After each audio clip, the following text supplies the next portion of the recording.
Hello નમસ્કાર વિદ્યાર્થી મિત્રો, વેદ ડિજિટલ એજ્યુકેશનમાં આપનું હાર્દિક સ્વાગત છે। આજે આપણે ધોરણ 12 વિષય સંસ્કૃતની અંદર પાંચમું ચેપ્ટર યક્ષ યુધિષ્ઠિર સંવાદ જેનું સ્વાધ્યાય સોલ્યુશન જોવાના છે। તો ખાસ વિદ્યાર્થી મિત્રો ચેનલમાં નવા હોય તો ચેનલ સબસ્ક્રાઇબ કરી બાજુમાં આવેલા બેલ આઇકનને પ્રેસ કરો જેથી અવનવા વિડીયોની માહિતી નોટિફિકેશન મળી શકે। વિડીયો છે એને તમે લાઈક કરો અને હા, તમારા મિત્રો દોસ્તોને ચોક્કસથી શેર કરવાનું ભૂલવાનું નથી। તો યક્ષ યુધિષ્ઠિર સંવાદ એટલે કે યક્ષ અને યુધિષ્ઠિર છે એમનો જે સંવાદ છે તો એમની વાત કરવાની છે જેનું સ્વાધ્યાય સોલ્યુશન છે। તો પ્રશ્ન એક, નીચે આપેલા વિકલ્પોમાંથી સાચો વિકલ્પ પસંદ કરીને લખો। પેલું, યથા પ્રજ્ઞમ તે પ્રશ્નનાન પ્રતિવક્ષ્યામિ ઇતિ કહ વદતિ? તો યુધિષ્ઠિર। ધન સંપત્તિમાં ઉત્તમ શું છે? જ્ઞાન। તૃણથી ઘણી વધારે વધનારી શું છે? ચિંતા। યુધિષ્ઠિર સૌપ્રથમ કોને જીવિત કરવાનું કહે છે? નકુલને। નીચેના પ્રશ્નોના સંસ્કૃત ભાષામાં ઉત્તર લખો। સુખાનામ ઉત્તમ કિમ સ્યાત? સુખાનામ તૃષ્ટિ ઉત્તમ સ્યાત। દાક્ષ્યમ કેશામ ઉત્તમમ? ધન્યાનામ દાક્ષ્યમ ઉત્તમમ અસ્તિ। આતુરસ્ય કહ મિત્રમ?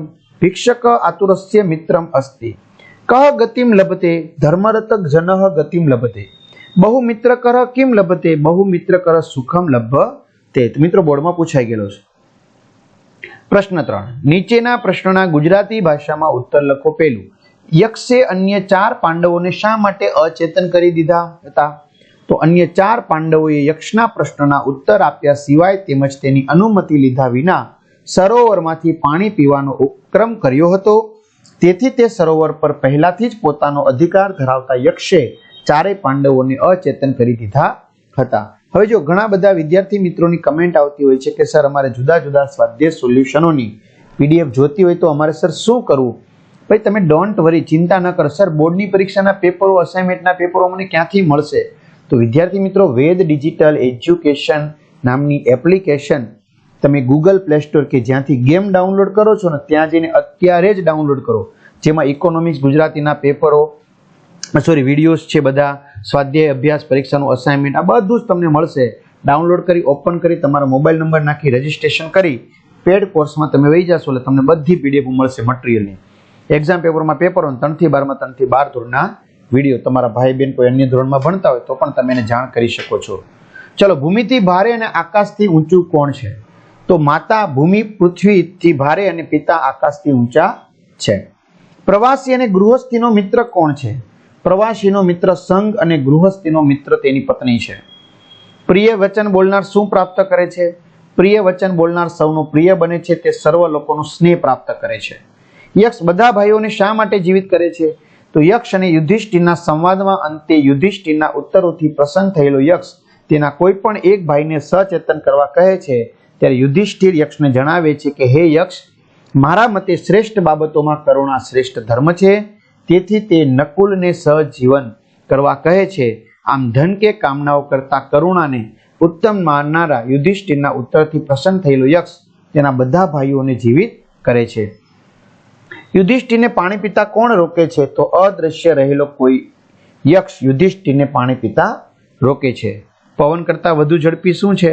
તો મન છે એ પવન કરતા વધુ ઝડપી છે। હવે વિદ્યાર્થી મિત્રો, જો આમ જોવા જઈએ તો આ વિડીયો ઘણો બધો મોટો બને છે અને અમને ખબર જ છે કે ભાઈ સ્કીપ કરીને લખે છે, અને જે મિત્રોને સ્વાધ્યાય સોલ્યુશનની પીડીએફ જોતી હતી એને તો એપ્લિકેશનમાં જઈને મેળવવા જ મળ્યા છે, બરાબર ને? હા, જો એમાં તમે એપ્લિકેશનમાં ડાઉનલોડ કરી લો ને વિદ્યાર્થી મિત્રો, પછી નેટ વગેરે તમે એને વાંચી શકો, જોઈ શકો। તો પ્રશ્ન 4, વિવરણાત્મક નોંધ લખો યક્ષ, બરાબર? તો વિદ્યાર્થી મિત્રો, અહીંયા યક્ષ છે એનું સરસ મજાનું તમે જોઈ શકો છો, મુદ્દા પાડીને સરસ મજાની વિવરણાત્મક નોંધ લખવામાં આવેલી છે। ત્યાર પછી છે યુધિષ્ઠિર। જો એ બી 2020માં ઓગસ્ટમાં પૂછાયો છે, બરાબર? યુધિષ્ઠિર યસ્ય સ યુધિષ્ઠિર, યુદ્ધમાં જે સ્થિર રહે છે તેવો વીર એને કહેવાય યુધિષ્ઠિર। તો એના પણ સરસ મજાના મુદ્દા પાડીને સરસ મજાની માહિતી સમજૂતી આપવામાં આવેલી છે, જે તમે વિડીયો પોઝ કરતા જજો અને લખતા જજો, અથવા તો પીડીએફ તો તમે લીધી જ છે એટલે કઈ ટેન્શન નથી। ત્યાર પછી 5મો પ્રશ્ન, સમીક્ષાત્મક નોંધ લખો। યક્ષ અને યુધિષ્ઠિરનો સંવાદ જે 2020માં બોર્ડમાં પૂછાયેલો છે। તો મહાભારતના વન પર્વના 312, 13 અને 14ના અધ્યાયમાંથી યક્ષ અને યુધિષ્ઠિરનો પ્રસ્તુત સંવાદ લેવામાં આવ્યો છે. બરાબર, વનવાસ દરમિયાન એકવાર પાંડવોને તરસ લાગે છે અને આપણે ખબર છે લાંબો સમય થવા છતાં પાછો નથી આવતો એક પછી એક ભાઈ. બરાબર, તો આવી રીતે પછી છેલ્લે અંતે યુધિષ્ઠિર જાય છે. બરાબર, અને એક પછી એક અહીંયા પ્રશ્નોનો સંવાદ થાય છે. યક્ષ પૂછે છે અને યુધિષ્ઠિર જવાબ આપે છે. પૃથ્વીથી ભારે કોણ? તો કે માતાને. બરાબર, તો આવી રીતે યક્ષના ક્રમશઃ પ્રશ્નો પૂછાય છે અને જવાબ યુધિષ્ઠિર આપતા જાય છે. બરાબર, તો અહીંયા એમનો સંવાદ સરસ મજાનો આપેલો છે, જે તમે વિડીયો પોઝ કરતા જજો અને લખતા જજો. બરાબર, ચાલો, યક્ષ યુધિષ્ઠિરનો સંવાદ.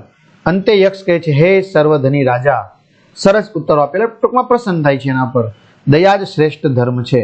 બરાબર, આમ પ્રસ્તુત સંવાદ દ્વારા મનુષ્ય જીવનમાં તેની શૈલી સરળ અને સંવાદપૂર્ણ છે. તો એ તમે લખી શકો છો.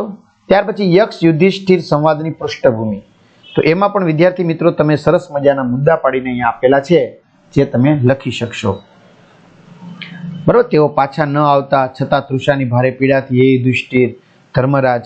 એટલે આ પ્રસંગ યક્ષ અને યુધિષ્ઠિર સંવાદની પૃષ્ઠભૂમિ રચે છે.